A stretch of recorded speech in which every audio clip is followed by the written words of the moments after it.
ndabaramukije nkuko mubizi ni Madame Germaine. Uno mwanya rero ni mwijoro meje gutegura imfungurwa z'umushinga ntahe.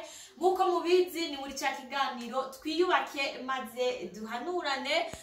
Nkuko mubizi tuzosangira ibitandukanye byinshi, harimo no gutegura icyo bita petit déjeuner canke ifungwa zo mu gatondo, ifungwa za sasita, ifungwa zo mwijoro. Uno musi rero nashatse dusangire namwe ibifungurwa dushaka twihereze twebwe muri ino joro. Ni ifi yitwa tilapia, mu kirundi bayita ingege, amafiriti na salade. Hari abagabo benshi rero bakunda kuvuga ni erega twebwe dufungura neza iyo tugiye mu mihana canke dufungura neza iyo tugiye mu buriro aho bita mu marestaurant, ariko birashoboka yuko umudame yiga gutegura ifungurwa nziza. Na murabona harimo salade, harimo udufiriti, harimo akaboga kandi biteguye neza. Umushinga nawe wanje arabikunda cyane, nuko rero umugire subscribe muri benshi, mupartage kugira ngo tuze dusangire by'ukuri ibintu byinshi vuba cyane. Ndabazanira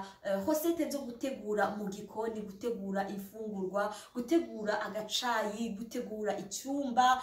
Tuzosangira ibintu byinshi byubaka cyane urugo, ego n'ibindi byinshi, impanuro n'ibindi jambo ry'Imana nkuko mubizi. Ndabibutse rero ngo yari Madame Germaine muri cya kiganiro twibake maze duhanurane. Naho utaha, bye bye.